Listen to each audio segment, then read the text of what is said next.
बिल्लाहि मिनश्शैतानिर्रजीम बिस्मिल्लाहिर्रहमानिर्रहीम वसल्लल्लाहु अला मुहम्मद व अला आलिहि त्तय्यिबीन अत्ताहिरीन अल्लज़ीना अज़हबल्लाहु अन्हुमुर रज्स व तह्हरहुम तत्हीरा। अल्लाहुम्मा सल्लि अला मुहम्मद व आलि मुहम्मद व लानतुद्दाइमतुल बाक़ियतु अला आदाइहिम व मुनकिरि फ़ज़ाइलिहिम व गासिबि हुक़ूक़िहिम अजमईन मिन यौमि अदावतिहिम इला क़ियामि यौमिद्दीन। अम्मा बाद इबादल्लाह ऊसीकुम व नफ्सी बितक़्वल्लाह फ़इन्नत-तक़वा खैरुज़्ज़ाद व बिहल मआद व तनफ़उ यौमुन ला यनफ़उ फ़ीहि मालुन वला बनून इल्ला मन अता अल्लाह बिक़ल्बिन सलीम। वसल्लल्लाहु अला मुहम्मद व अला आलिहि त्तय्यिबीन अत्ताहिरीन। अल्लाहुम्मा सल्लि अला मुहम्मद व आलि मुहम्मद व अज्जिल फरजहुम। আমার প্রিয় দর্শক ও শ্রোতাবৃন্দ, আসসালামু আলাইকুম ওয়া রাহমাতুল্লাহি ওয়া বারাকাতুহু। আজ পবিত্র রমজান মাসের ৪র্থ তারিখ, সুতরাং সর্বপ্রথম আমি আজকের দিনের দোয়া পড়ব ও তার ব্যাখ্যা করব। তারপরে আজকের রাত্রে কত রাকাত নামাজ পড়তে হবে তার উল্লেখ করব। তারপরে আজকের দিনের ইসলামিক ইতিহাস বা ইভেন্টস আপনাদেরকে বলবো। অবশেষে যতটুকু সময় থাকবে আপনাদের পাঠানো পেন্ডিং প্রশ্নের উত্তর দেওয়ার চেষ্টা করব। তো আসুন সর্বপ্রথম আজকের দিনের দোয়া পড়ি ও তার অনুবাদ করি। বিসমিল্লাহির রহমানির রহিম। আল্লাহুম্মা কওয়িনি ফীহি আলা ইকামাতি আমরিক ওয়া আযিকনি ফীহি হালাওয়াতা যিকরিক ওয়া আউজি'নি ফীহি লিআদাই শুকরিক বিকারামিক ওয়াহফাযনি ফীহি বিহিফযিক ওয়া সাতরিক ইয়া আফসারান নাযিরিন। হে আমার প্রতিপালক আল্লাহ রাব্বুল আলামিন, আজ আমাকে শক্তি দান করুন আপনার সমস্ত হুকুমকে পালন করার, সমস্ত অর্ডারকে ফলো করার, মেনে চলার। আর আপনার জিকিরের মধ্যে যে মিষ্টান্ন, যে মিষ্টি হালাওয়াত, আমি যেন তার অনুভব করতে পারি, অর্থাৎ আপনার জিকিরের যে মজা, সেই মজা আমি যেন চাখতে পারি, সেই মজা নিতে পারি।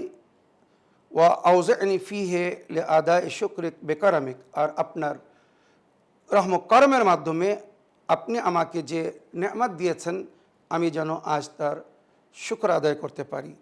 ওয়াহফাযনি ফীহি বিহিফযিক ওয়া সাতরিক, আপনি যে নিরাপত্তা দান করেন, সুরক্ষা দেন, আপনার নিরাপত্তা বা সুরক্ষার মাধ্যমে আমার হেফাজত করুন, আমাকে নিরাপত্তা দান করুন, বিশেষ করে শয়তানের শার থেকে যেন আমি মুক্তি পাই। ওইরূপ শয়তানের অনুগামী অনুসারী ব্যক্তিদের আক্রমণ বা আঘাত থেকে যেন আমি বেঁচে থাকি বা নিরাপত্তায় থাকি। ইয়া আফসারান নাযিরিন, এই সমস্ত দর্শনকারী বা দৃষ্টিপাতের মধ্যে সুন্দর দৃষ্টিপাতকারী বা দৃষ্টিধারী, আপনি সবার উপরে নজর রেখে আছেন। হয়তো আমি আমার দুশমনকে, শত্রুকে দেখতে পাচ্ছি না, আপনি দেখছেন। সুতরাং আল্লাহ রাব্বুল আলামিন, আপনি আমাকে সুরক্ষা দান করুন, আমার হেফাজত করুন সেই সমস্ত দুশমনদের থেকে যাদেরকে আমি দেখছি বা যাদেরকে আমি দেখতে পাচ্ছি না। যেমন ইবলিসের সম্পর্কে আমরা আল্লাহর কাছে দোয়া করি আর বলি, ইয়ারানি মিন হাইসু লা আরাহু ওয়া আনতা তারাহু মিন হাইসু লা ইয়ারাক। ইবলিস আমাকে সেখান থেকে দেখে যেখানে আমি তাকে দেখতে পাই না, আর আপনি তাকে সেখান থেকে দেখেন যেখান থেকে সে আপনাকে দেখতে পায় না। ইবলিস সবসময় আমাকে ধোঁকা দেওয়ার চেষ্টা করছে, পথভ্রষ্ট করার চেষ্টা করছে, আমাকে নিজের টার্গেটে নিয়ে আছে, ফান্দায় ফাঁসানোর চেষ্টা করছে। আল্লাহ, আপনি তার ফান্দায় তাকে ফাঁসিয়ে দিন, তার আক্রমণ থেকে আমার বা আমাদের রক্ষা করুন। এইভাবে যদি প্রতিদিন দোয়া করেন তো ইনশাল্লাহ আল্লাহ যদি নেক তৌফিক দান করেন তো আমরা শয়তানের শার থেকে নিরাপত্তায় থাকব, আর আল্লাহর হুকুমের ওপরে ইনশাআল্লাহ আমাল করতে থাকব বা সুযোগ পাব। এবারে আজকের দিনগত রাত হবে পঞ্চম রমজানের রাত। চতুর্থ রমজানের দিনগত রাত্রে আমাদেরকে 2 রাকাত নামাজ পড়তে বলা হয়েছে। আজকের রাত্রে শুধুমাত্র 2 রাকাত নামাজ, প্রতি রেখাতে সূরায়ে আলহামদ একবার আর 50 বার সূরায়ে কুল হুয়াল্লাহু আহাদ পড়তে হবে। 2 রাকাত নামাজ নিয়ত হবে আমি পঞ্চম রমজানের রাতের 2 রাকাত নামাজ পড়তেছি কুরবাতান ইলাল্লাহ। আলহামদুর পরে 50 বার কুল হুয়াল্লাহু আহাদ। ওইভাবে দ্বিতীয় রেখাতেও সূরা আলহামদ পড়ার পরে 50 বার কুল হুয়াল্লাহু আহাদ, এবারে সূরায়ে আহাদ পড়ে কুনুত পড়ে 2 রাকাত নামাজ শেষ করবেন। নামাজের শেষে তসবিহ পড়ে তারপরে 100 বার দরুদ শরীফ পাঠ করবেন। আর এর সওয়াব নবী আলে নবীকে হাদিয়া করবেন বা ওনাদেরকে ওসিলা করে তারপরে দোয়া করবেন। দেখবেন কিভাবে মনোকামনা আশা পুরো হয়, আর আল্লাহ রাব্বুল আলামিন আমারও আপনার দোয়া কবুল করেন। এবারে আজকের দিনের যে ইভেন্টস ইতিহাস লেখা হয়েছে, রমজান মাসের 4 তারিখে নবী করিম সাল্লাল্লাহু আলাইহি ওয়াসাল্লাম গজওয়ায়ে আহজাব মানে আহজাবের যুদ্ধ, সূরা আহজাবের মধ্যে যার জিকির রয়েছে, যেটাকে সাধারণ ভাষায় জঙ্গে খান্দাক বলা হয়, খান্দাকের যুদ্ধ। এই খান্দাক মানে একটা নর্দমা খুঁড়ে দেওয়া হয়েছিল নবীর সাহাবী বা সাথী এবং শত্রুদের মাঝখানে। আর এটা ছিল জানাবে সালমানে ফার্সির পরামর্শ। উনি বলেছিলেন, আল্লাহর নবী আপনি অধিক জ্ঞান রাখেন বা আপনি সমস্ত বিষয়ে আমাদের চেয়ে তো সুন্দর অভিজ্ঞতা রাখেন, তবে আমার অভিজ্ঞতা বলছে, মানে জানাবে সালমানে ফার্সি কিন্তু বয়স হিসেবে নবীর চেয়ে তো অনেক বেশি ছিলেন। উনি যখন মৃত্যুবরণ করেছিলেন সেই সময় ওনার বয়স ছিল প্রায় 200 বছর, মনে রাখবেন। তো জানাবে সালমানে ফার্সি নবী করিম সাল্লাল্লাহু আলাইহি ওয়াসাল্লাম বললেন, শত্রুদের সংখ্যা আমাদের চেয়ে তো অনেক অধিক, আর এরা রাতের অন্ধকারে কখনো আক্রমণ করতে পারে। তো আমাদের যে খেমা আর তাদের যে খেমা বা এলাকা, তার মাঝখানে যদি নর্দমা তৈরি করে দেওয়া হয়, খাল কেটে দেওয়া হয়, তো তারা অন্ধকারে আমাদের উপরে আক্রমণ করতে পারবে না। জানাবে সালমানে ফার্সির কথা নবীকে খুব ভালো লাগলো। সুতরাং উনি সাহাবাদেরকে বললেন, কাল সকালেই এই কাজ শুরু করা হোক বা আজকেই এই কাজ শুরু করা হোক, মানে চতুর্থ রমজান। সুতরাং নবীর হুকুমে সঙ্গে সঙ্গে সাহাবারা মিলে খান্দাক মানে নর্দমা বা খাল কাটা শুরু করলো, আর অল্প সময়ের মধ্যে পুরো হয়ে গেল। শত্রুদের আক্রমণ থেকে সরাসরি বাঁচার একটা সুন্দর উপায় হয়ে গেল। ওই দিন সবাই জানাবে সালমানে ফার্সিকে নিয়ে বলছিল, সালমান মিন্না, সালমান আমাদের অন্তর্ভুক্ত। কেন সালমান সবচেয়ে সম্মানিত ছিলেন, বয়স্ক ছিলেন, আর সালমানের পরামর্শের উপরে কাজ হয়েছিল বলে সবাই সালমানকে নিজের দিকে নিতে চাচ্ছিল, যাতে যুদ্ধের পরে যদি গনিমত আসে তো তারা যেন অধিক পায়। নবী বললেন, না না সালমান তোমাদের সঙ্গী, তোমাদের পক্ষে না, তোমাদের পক্ষে না, তোমাদের পক্ষে। সালমান মিন্না আহলুল বাইত, সালমান আমাদের অন্তর্ভুক্ত, আহলে বাইতের অন্তর্ভুক্ত। কত সম্মান দান করেছিলেন। তো এই ঘটনা ঘটেছিল রমজান মাসের 4 তারিখে, আজকের দিনে, মনে রাখবেন। আর একটি রওয়ায়াত হিসেবে জানাবে মুসা নবী আলাইহিস সালামকে যে তাওরাতের 5টি অধ্যায় দেওয়া হয়েছিল, তার মধ্যে একটি অধ্যায় মানে তাওরাতের একটি অংশ আজকের দিনে হজরতে মুসা আলাইহিস সালামকে দেওয়া হয়েছিল, বা সহিফায়ে মুসা আলাইহিস সালাম যেটা বিখ্যাত, ওনাকে আজকের দিনে দেওয়া হয়েছিল। আসুন এবারে আমি আপনাদের পাঠানো পেন্ডিং প্রশ্নের উত্তর দিতে চাই। দেখি কোথা থেকে কে কি বলতে চাচ্ছেন বা কে কি জানতে চাচ্ছেন। আগে একটি লিখিত চিঠি পড়ব, তারপরে আপনাদের পাঠানো ভয়েসমেল বা অডিও রেকর্ডিং প্লে করব। সালামুন আলাইকুম কেবলা, আশা করি আপনি ভালো আছেন, দোয়া করি সুস্থ থাকেন। আমি বাংলাদেশ থেকে বলছি। আমার একটা প্রশ্ন ছিল, যদি কোনো পুরুষ কোনো একটা বয়সে যদি কোনো জেনায় ধর্ষণে আসক্ত থাকে এবং পরে সে বুঝতে পারে যে তার জীবনে সে মস্ত বড় ভুল করে ফেলেছে এবং সে আল্লাহর প্রতি নিজেকে ক্ষমা প্রার্থী হিসাবে সবসময় তওবা করছে, তবে কি তার এই তওবা কবুল হবে? আল্লাহ কি তাকে মাফ করবে? যদি এর উত্তরটা বলে দিতেন তাহলে ভালো হতো। আর তওবাটা কিভাবে চাইতে হবে সেটাও যদি বলে দিতেন তাহলে আরও ভালো হতো। এবং যদি কোনো আমল থাকে তাহলে বলে দেবেন। ভালো থাকবেন, ভালো থাকেন, সুস্থ থাকেন। ফি আমানিল্লাহ। ওয়ালাইকুম আসসালাম ওয়া রাহমাতুল্লাহি ওয়া বারাকাতুহু। আমার ভাই, আপনি আপনার নাম ঠিকানা লিখেননি, তবে আল্লাহর রহমত থেকে নিরাশ হবেন না। যেটা আল্লাহ রাব্বুল আলামিন তার পবিত্র কিতাবে বলেছেন, লা তাকনাতু মির রাহমাতিল্লাহ ইন্নাল্লাহা ইয়াগফিরুয যুনুবা জামিয়া। আল্লাহর রহমত থেকে নিরাশ হও না, আল্লাহ তোমাদের সমস্ত গুনাহকে ক্ষমা করবেন। যদি তোমরা দুঃখিত হও, লজ্জিত হও, নিজের গুনাহের উপরে পশিমান হও, মানে আমি ভুল করেছি, অন্যায় করে ফেলেছি, আর কখনো এই গুনাহ করব না, এইভাবে যদি আল্লাহর সামনে নতশির হয়ে তওবা করো। জানাবে বাহলুল আব্বাস কবর খুঁড়ত, ঘটনা বহুবার শুনিয়েছি, আজকে ঘটনা শোনাবো না, তার শুধু সারাংশ বলছি। শেষ যে গুনাহ সে করেছিল, এক সাহাবীর কন্যা, যুবতী কন্যা মারা গিয়েছিল, তাকে দাফন করা হয়েছিল। রাতের অন্ধকারে সে ওই কবরে যায়। এর পেশা বা অভ্যাস ছিল কাফন চুরি করার। কাফন চুরি করে বিক্রি করে সেই পয়সায় নিজের সংসার চালাতো। আজ রাত্রে ওই সাহাবীর কন্যার কবরে যখন সে নামলো, কাফন খুলে নিয়ে বাইরে আসছিল, এমন সময় তার মনে জাগলো শয়তান তাকে পথভ্রষ্ট করলো। সে পথভ্রষ্ট ছিল, তবে শয়তান তার মনে কুমন্ত্রণা সৃষ্টি করলো, নাফসে আম্মারা তাকে জেনার দিকে আকর্ষিত করলো।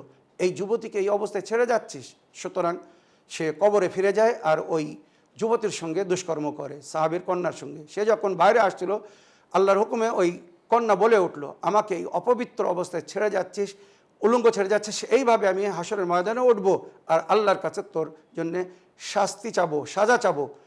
এই ব্যক্তি বাহলুল আব্বাস থরথর করে কাঁপতে শুরু করলো, তার হাত থেকে কাফন পড়ে গেল। ওই অবস্থায় ছুটে আসলো নবীর দরবারে, আল্লাহ নবী, আমি মহাপাপ করেছি, আমার ক্ষমার কি কোনো রাস্তা আছে? নবী এই আয়াত পড়ে শোনালেন, আল্লাহ সমস্ত গুনাহকে ক্ষমা করবেন বলেছেন যদি অন্তর থেকে তওবা করা হয়। সে বললেন, নবী আল্লাহ, আমার গুনাহ অনেক বড়। নবী বারবার তাকে আশা দিচ্ছিলেন, আর সে নিজের গুনাহকে বড় মনে করে ভাবছিল আমার গুনাহ কখনো মাফ হবে না, আমি ক্ষমা পাবো না। শেষে নবী বললেন, তুমি কি করেছো? তখন সে নিজের ঘটনা বলল। নবী তাকে বললেন, এখান থেকে এক্ষুনি চলে যা, নইলে আল্লাহর গজব হবে, আর আল্লাহর গজবে বা তোর ওপরে যদি আযাব আসে তো আমিও হয়তো সেই আযাবে লিপ্ত হয়ে যাব। সে চলে গেল, জঙ্গলে চলে যাচ্ছে। 40 দিন জঙ্গলে ক্ষুধায় পিপাসায় থেকে কাতর হয়ে আল্লাহর কাছে ক্ষমা চাচ্ছে। এইভাবে রোজা রেখে আপনিও ক্ষমা চাইতে পারেন। 40 দিন লাগাতার রোজা রাখুন, আল্লাহর কাছে তওবা করুন, হয়তো বাহলুল আব্বাসের মতো আপনিও ক্ষমা পাবেন। 40 দিন পরে ওহী আসলো, এই আয়াত আসলো, ওয়াইদা ফাউলু ফাহেশাতান, কোরআনের মধ্যে যার জিকির হয়েছে, সে যদি তওবা করে তো আল্লাহ তাকে ক্ষমা করে দেন। সুতরাং নবী নিজেই গিয়ে তাকে শুভ সংবাদ দিলেন যে বাহলুল আব্বাস, আল্লাহ তোমাকে ক্ষমা করেছে, তবে পুনরায় যেন ওই ভুল আর করো না। তো ওইরূপ আপনিও যদি আল্লাহর কাছে তওবা করেন তো হয়তো আল্লাহও আপনাকে ক্ষমা করে দেবেন। কেন ক্ষমা করবেন না? জেনে শুনে ভুল করলে আল্লাহ ক্ষমা করে না, কিন্তু অজানায় যদি কেউ ভুল করে আর যদি তওবা করে তো আল্লাহ তাকে ক্ষমা করবেন। তো এর জন্য আপনি সালাতুত তওবা পড়ুন, যার বিশেষ একটি এপিসোড আমি করে রেখেছি। চ্যানেল উইন বাংলাতে গিয়ে আপনি শুধু লিখুন সালাতুত তওবা বা তওবার নামাজ, ওখানে পুরো পদ্ধতি এসে যাবে কিভাবে আল্লাহর কাছে ক্ষমা প্রার্থী হয়ে তওবা করতে হবে বা তওবার নামাজ পড়তে হবে, সালাতুল ইস্তিগফার পড়তে হবে। ওখানে সালাতুত তওবা বা সালাতুল ইস্তিগফার লিখুন। ওই নিয়মে আপনি প্রতিদিন 40 দিন লাগাতার রোজা রেখে ওই সালাতুত তওবা পড়ে আল্লাহর কাছে ক্ষমা চান, নিশ্চয়ই আল্লাহ ক্ষমা করবেন। তবে পাপের প্রায়শ্চিত করতে হবে। যদি আপনি জোরপূর্বক ধর্ষণ করে থাকেন, জেনা করে থাকেন, তো তাদেরকে রাজি করতে হবে, অন্যায় করেছেন তাদের কাছে ক্ষমা চাইতে হবে। আর তার জন্য যদি প্রায়শ্চিত করতে হয় তো প্রায়শ্চিত করতে হবে তারপরে, কেননা আল্লাহর বান্দার সঙ্গে যদি অন্যায় করা হয় তো আল্লাহর বান্দা যখন ক্ষমা না করবে, যতক্ষণ ক্ষমা না করবে আল্লাহ ক্ষমা করবেন না বা আল্লাহ রাজি হবেন না। তো আল্লাহর বান্দাকে রাজি করতে হবে, তারপরে আল্লাহর কাছে ক্ষমা চাইতে হবে। আশা করি আপনি ক্ষমা পাবেন। তো সালাতুত তওবা যেভাবে পড়তে বললাম ওইভাবে পড়ুন, আল্লাহর কাছে কাতর হয়ে ক্ষমা চান, ইনশাল্লাহ আশা করি আল্লাহ রব্বুল আলামিন আপনার পরিস্থিতিকে বা আপনার অবস্থাকে দেখে আপনাকে ক্ষমা করে দেবেন। এবারে আমি আপনাদের পাঠানো অডিও রেকর্ডিং প্লে করতে চাই, দেখি কোথা থেকে কে কি জানতে চাচ্ছেন বা কে কি বলতে চাচ্ছেন। আসসালামু আলাইকুম। কেবলা মহোদয়, আপনি কেমন আছেন? আপনার অসুস্থতার খবর শুনে খুব খারাপ লাগলো এবং কয়েকটা এপিসোড দেখতে পারেন, এই জন্য আরও খারাপ লাগলো। কেবলা মহোদয়, আপনার জন্য পবিত্র শবে বরাতের রাতে আমরা সকলে পরিবারের এক জায়গায় বসে দোয়া করেছি আপনার সুস্থতার জন্য, এমনকি সাদকাও দেওয়া হয়েছে। কেবলা আপনি এভাবে এপিসোড করে যাবেন, মানুষের যেন পূর্ণ হেদায়েতের পথে চলে এবং তাদের জীবনকে যেন সুন্দরভাবে পরিচালনা করতে পারে আপনার এই মাসালা দিয়ে, আপনার এই আদর্শ বক্তব্য দ্বারা। কেবলা দোয়া করি আপনি সুস্থ থাকেন, আল্লাহর কাছে ইমামদের কাছে দোয়া করি আপনি সুস্থ থাকেন এবং আপনার পরিবারের সকল সদস্য যেন হেফাজতে থাকে, সুস্থ থাকে। আর আমার সন্তানদের জন্য আপনি দোয়া করবেন সব সময়, যেন তারাও সুস্থ থাকে, কারণ আমার 3টি কন্যা সন্তান, তারা বেশিরভাগই অসুস্থ থাকে। তো আপনার দোয়া অনুযায়ী আপনার দেওয়া যে সমস্ত আমলগুলো দিয়েছেন চেষ্টা করছি এবং কিছু কিছু এখনো বাকি আছে। তো ইনশাল্লাহ খুব দ্রুতই সেই সমস্ত আমলগুলো করব।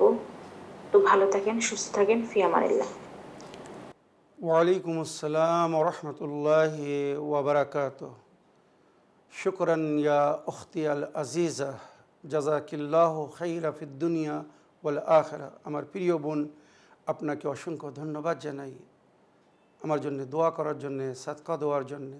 নিঃসন্দেহে আপনাদের মতো প্রিয় বোন বা আপাদের দোয়ায়, মা চাচিদের দোয়ায়, আমার ভাই বন্ধুদের দোয়ায়, গুরুজনদের দোয়ায়, পঞ্জতনে পাকের ওসিলায় বা আহলে বায়াতের সাদকায় আল্লাহ রব্বুল আলমিন নিজের অশেষ কৃপায় আমাকে সুস্থতা দান করেছেন। একটু দুর্বলতা আছে, আশা করি আপনাদের দোয়ায় অতি শীঘ্র এটাও ঠিক হয়ে যাবে। পরিপূর্ণ সুস্থ হয়ে সুন্দরভাবে আমি আবার উভয় অনুষ্ঠানকে, ইসলামিল বাংলা এবং মাসাইলে জিন্দিগি বাংলাকে সুন্দরভাবে পরিচালনা করতে পারবো বা অনুষ্ঠান শুটিং বা রেকর্ডিং করতে পারবো। আমার প্রিয় বোন, অন্তর থেকে আমি ধন্যবাদ জানাই এবং আপনার পরিবারের জন্য, আপনার কন্যাদের জন্য বিশেষ করে আল্লাহর কাছে দোয়া করি বা দোয়া করবো আল্লাহ তাদেরকে পরিপূর্ণ সুস্থতা দান করুন, আরোগ্য করুন। যখনই তাদেরকে পানি পান করতে দিবেন এই আয়াত পড়ে, ওয়াইদা মারিজতু ফাহুয়া ইয়াশফিন, একবার কি দুবার কি তিনবার পড়ে দম করবেন। ওয়াইদা মারিজতু ফাহুয়া ইয়াশফিন, জানাবে ইব্রাহিম নবী যেটা পড়েছিলেন। আর দোয়ায় কুমাইলের এই বাক্য, ইয়া মানে ইসমহু দাওয়া ওয়া জিক্রহু শেফা ইশফিহে মিন কুল্লে দা ও ইশফিহা মিন কুল্লে দা, এতটুকু বলে পানিতে ফু দিয়ে ওই পানি পান করতে দেবেন। যখনই তাদেরকে পানি পান করতে দেবেন এই দুটো দোয়া জিকির, একটি আয়াত একটি দোয়া পড়ে, বা যদি সূরা আলহাম পড়ে দিতে পারেন আরও উত্তম। যখনই পানি পান করতে দেবেন সূরা আলহাম পড়ে ফু দিয়ে দেবেন। ওই পানি ওষুধের কাজ করবে আর অতি শীঘ্র তারা আরোগ্য হয়ে যাবে, সমস্ত প্রকারের রোগ থেকে ইনশাল্লাহ মুক্তি পাবে। তো আমার প্রিয় বোন, আরও একবার অন্তর থেকে আপনাকে ধন্যবাদ জানাই এত সুন্দর ভয়েসমেল বা অডিও রেকর্ডিং পাঠানোর জন্যে। আগের অডিও নিই।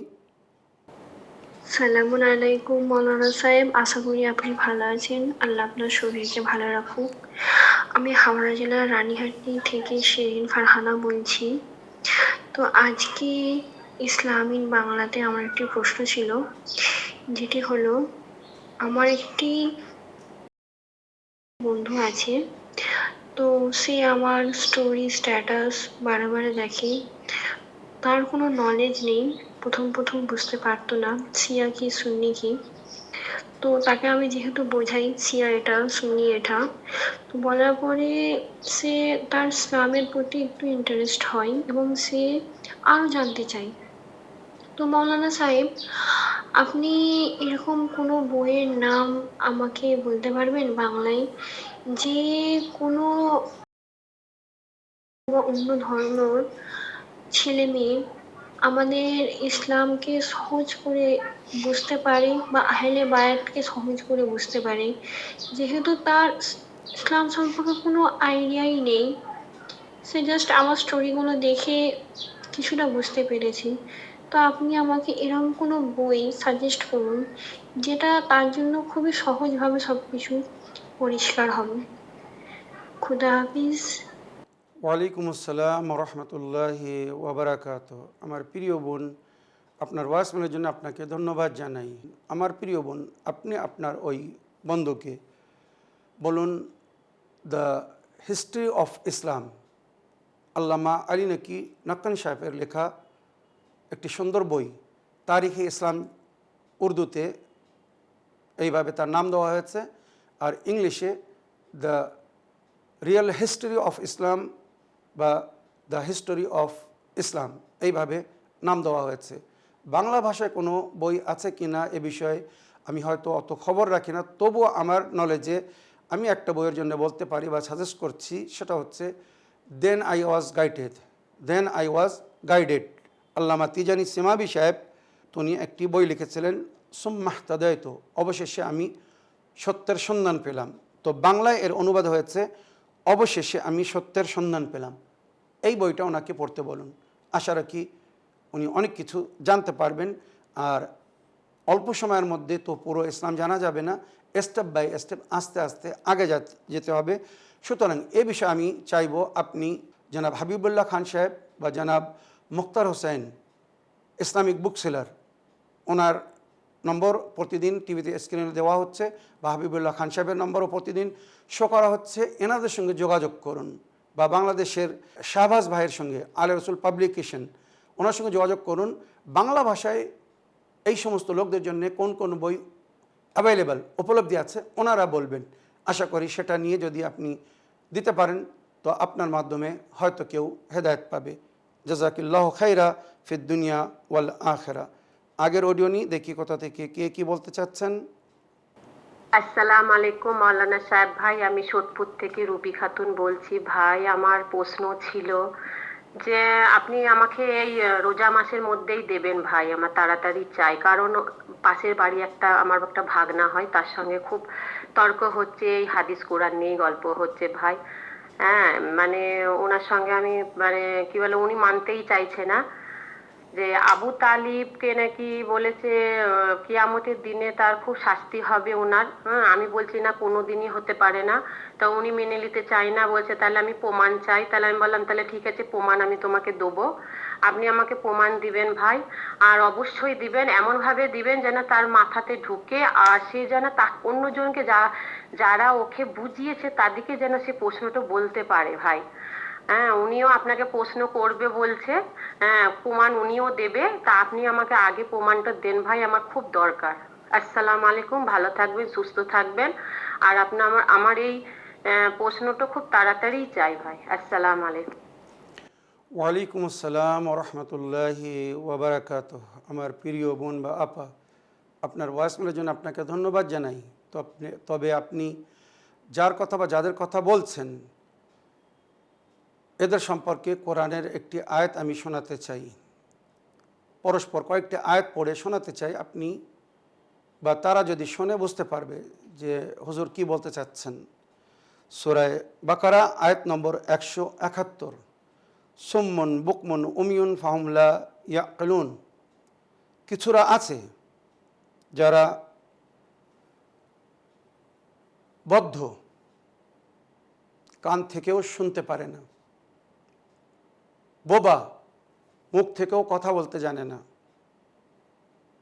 অমিয়ন, চোখ থাকার পরেও তারা অন্ধ, হকিকতকে দেখতে পায় না, দেখতে চায় না।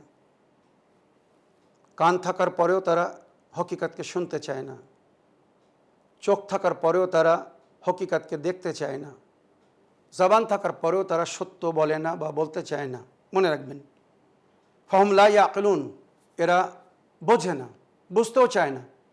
এক নম্বর, এটা শোনার পরে তার মধ্যে একটি জাগ্রতা আসবে যে হুজুর কিছু বলছেন, আমাদেরকে শুনতে হবে, জানতে হবে। এরপরে কোরআন বলছে সূরায়ে মুহাম্মদ আয়াত নম্বর 24, আফালা ইয়াতাদাব্বারুন আল কোরআনা আম আলা কুলুবিন আকফালুহা, এরা কি কোরআনের মধ্যে যা উল্লেখ হয়েছে সে সম্পর্কে একবার ভাবে না, চিন্তা করে না? আম আলা কুলুবিন আকফালুহা, না এদের অন্তরের উপরে তালা লাগানো আছে, তালা লাগিয়ে দিয়েছে আল্লাহ। অনেক আয়াতে বলেছে কিছু লোকদের অন্তরে আল্লাহ মোহর লাগিয়ে দিয়েছেন, সিল করে দিয়েছেন, তালা লাগিয়ে দিয়েছেন, এদের মনকে খোলা আর হয়তো সম্ভব না। আল্লাহ যখন কারোর হেদায়েত করতে চায় তার দিলের দরজা খুলে দেয়, সিনাকে কোষাদা করে দেয় কোরআনের মধ্যে যার জিকির হয়েছে। আর আল্লাহ যদি কারোর হেদায়েত না করতে চায় তার মনকে ছোট করে দেয়, তখন ভালো কথাও শুনতে তাকে ভালো লাগে না। এই দুটি আয়াত শোনানোর পরে এবার আমি বলছি, হযরত আবু তালিব যদি হয়ে থাকতেন, তারা যেটা বলতে চায়, তো কোরআন পরিষ্কার বলছে, হে মুসলমান, তোমরা কোনো কে নিজের অভিভাবক বানিও না। পরিষ্কার সূরায়ে মায়েদা আয়াত নম্বর 57, ইয়া আইয়ুহাল্লাযীনা আমানু লা তাত্তাখিযু আল্লাযীনা ইত্তাখাযু দীনাকুম হুজওয়ান ওয়া লা'iবান মিনাল্লাযীনা উতুল কিতাবা মিন ক্বাবলিকুম ওয়াল কুফার আউলিয়া, হে বিশ্বাসীগণ, তাদেরকে নিজের অভিভাবক বানিও না যারা তোমাদের দিনের সঙ্গে রহস্য করেছে, খেলেছে, তাই সে আহলে কিতাব হোক বা কুফার হোক, যারা আল্লাহকে মানে না।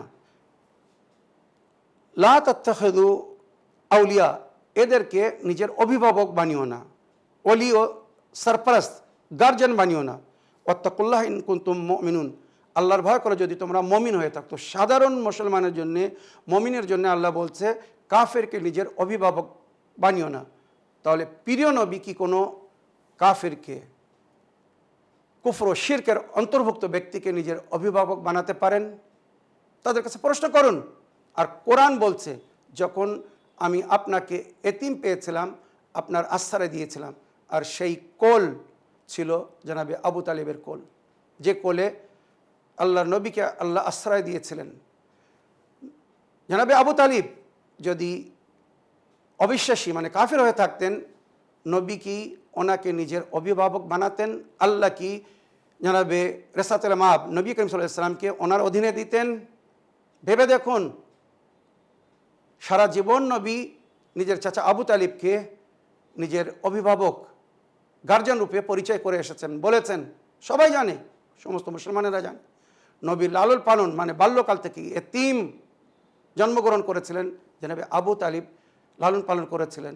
আর এতিমের সম্পর্কে নবীর হাদিস, আনা ওয়া কাফিলুল এতিম সাওয়াউন ফিল জান্নাহ, আমি এবং এতিমের কেফালাত করেনেওয়ালা আমরা উভয় জান্নাতে এক স্থানে থাকব।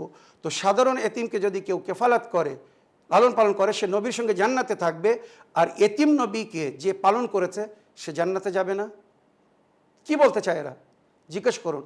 এবারে নবী করিম সাল্লাল্লাহু আলাইহি ওয়াসাল্লামের বিবাহের সময় যে খুতবা পড়েছিলেন জনাবে আবু তালিব, ইতিহাস তুলে দেখুন। আমাদের বিয়ের সময় আমরা সবাই সেই খুতবা পড়ি। ইমাম তকি আলাইহিস সালাম নিজের বিবাহের সময় ওই খুতবা পড়েছিলেন আর বলেছিলেন, এই সেই খুতবা যে খুতবা পড়ে আমার দাদা আবু তালিব নবী করিম সাল্লাল্লাহু আলাইহি ওয়াসাল্লামের বিবাহ করিয়েছিলেন। আলহামদুলিল্লাহ ইকরারান বিনিআমাতিহি ওয়া লা ইলাহা ইল্লাল্লাহু ইখলাসান লিওয়াহদানিয়াতিহি ওয়া সাল্লাল্লাহু আলা মুহাম্মাদিন সাইয়্যিদি বারিয়াতিহি। আলহামদুলিল্লাহ, আল্লাহর সমস্ত নিয়ামতকে আমি স্বীকৃতি দিচ্ছি, স্বীকার করছি। ওয়া ইখলাসান লিওয়াহদানিয়াতিহি, আর আন্তরিকতার সঙ্গে লা ইলাহা ইল্লাল্লাহ এই কালেমা সেই সময় জনাবে আবু তালিব পড়েছিলেন যখন নবী কোনো উম্মতিকে কলেমা পড়াননি। ভেবে দেখুন, 25 বছর বয়স নবীর, এখনও রেসালাতের ঘোষণা করেননি। 40 বছর বয়স থেকে উনি ইসলামের দাওয়াত শুরু করেছিলেন। আর 15 বছর আগে জনাবে আবু তালিব কি বলছেন? ওয়ালা ইলাহা ইল্লাল্লাহু ইখলাসান লিওয়াহদানিয়াতিহি, আল্লাহ ছাড়া কোনো মাবুদ নেই, আন্তরিকতার সঙ্গে তার ওয়াহদানিয়াতের আমি সাক্ষ্য দিচ্ছি, ঐক্যতা একলা হওয়ার সাক্ষ্য দিচ্ছি। ও মুহাম্মাদুন সাইয়্যিদু বারিয়াতিহি, মোহাম্মদ জমিনের উপরে সর্বোত্তম, এর চেয়ে তো বড় কলেমা কি হতে পারে? সুতরাং নবী করিম সাল্লাল্লাহু আলাইহি ওয়াসাল্লামের বিবাহ পড়েছিলেন জনাবে আবু তালিব। তাহলে নবীর চাচা আবু তালিব যদি কাফির হয়ে থাকতেন, তিনি নবীর বিবাহ পড়েছিলেন, নবী বা সমাজ কি সেটা মেনে নিতে পারতো? এবারে শুনুন, ওই আবু তালিব যখন পরলোক গমন করেন, পর্দা নেন, নবী জানাজা পড়ে জান্নাতুল মালায় হজুনের কবরস্থানে দাফন করেছিলেন। আজও হাজিরা কবরে জিয়ারত করতে যায়। একবার বলুন, কোনো নন মুসলিমকে মাটি দেওয়া হয়, তার জানাজা হয়, নবী যদি ওনাকে কাফের মনে করতেন বা উনি যদি কাফের হতেন জানাবে আবু তালিব, তাহলে কি ওনার জানাজা পড়তেন, ওনাকে মুসলমানদের কবরে দাফন করতেন? কোরআন হাদিসের মধ্যে যার ইমানের জিকির হয়েছে, তাকাল্লুবুকা ফিস সাজিদিন, নবীর সম্পর্কে কোরআন বলছে সেজদাকারীদের মধ্যে আপনাকে পরিবর্তন হতে আমি দেখছি। আবু তালিব যদি সেজদাকারীদের অন্তর্ভুক্ত না হতেন কখনো বলা হতো না। মনে রাখবেন হযরত আলী আলাইহিস সালাম বলেছেন, আমার পিতার ঈমান যদি এক দাড়ি পাল্লায় রাখা হয় আর অন্য আরেক পাল্লায় যদি বিশ্বের ঈমান রাখা হয় তো আমার পিতার ঈমান ভারী হবে। আমি তার ছেলে, যার সম্পর্কে নবী বলেছেন কুল্লে ঈমান, তো তার পিতার ঈমান কত হতে পারে? এছাড়া ইমাম বাকের আলাইহিস সালাম বলেছেন, আমার দাদা আবু তালিবের ঈমানের এত জোর যে আমার দাদা আবু তালিব যদি চান তো সমস্ত পাপী উম্মতকে বখশাতে পারেন। আমার দাদা আবু তালিবকে আল্লাহ এত ক্ষমতা দান করেছেন তার প্রিয় নবীকে লালন পালন করার জন্যে, তার হেফাজত করার জন্যে, শত্রুদেরকে বাঁচানোর জন্যে, আর ইসলামকে প্রচার করতে সমর্থন দিয়েছিলেন, রক্ষা করেছিলেন। তো এর পরিবর্তে আল্লাহ জনাবে আবু তালিবকে যে ক্ষমতা দান করেছেন, এই ক্ষমতা বিশ্বে অন্য কাউকে দেওয়া হয়নি। আমার দাদা আবু তালিব যদি চান তো সমস্ত পাপীকে বখশাতে পারেন, কিন্তু আমার দাদা সেটা করবেন না। নবী যেটা করবেন সেটাই আমার দাদা পছন্দ করেছিলেন, নবীকে সমর্থন দিয়েছিলেন। কিয়ামতের দিনেও নবীর অধীনে থাকবেন, নবীর ছায়ায় থাকবেন, নবীর সঙ্গে থাকবেন। আর নবী যেখানে থাকবেন আমার দাদা আবু তালিবও সেখানে থাকবে। কেননা নবীর হাদিস, আনা ওয়া কাফিলুল এতিম সাওয়ান ফিল জান্নাহ, আমি এবং এতিমের পালনকারী জান্নাতে এক স্থানে থাকব। তো যেখানে দুনিয়ায় নবী আবু তালিবের সঙ্গে ছিলেন, পরকালেও সেই আবু তালিবের সঙ্গে থাকবেন। যদি কারোর এটা ভালো না লাগে সে অন্য জায়গায় যেতে পারে, আর অন্য জায়গায় সেটা কি হবে সে নিজেই বুঝে নিক। এই বলে আমার আজকের বক্তব্য এখানে শেষ করলাম। ওয়া আখিরু দাওয়ানা আলহামদুলিল্লাহি রাব্বিল আলামিন। আসসালামু আলাইকুম ওয়া রাহমাতুল্লাহি ওয়া বারাকাতুহু।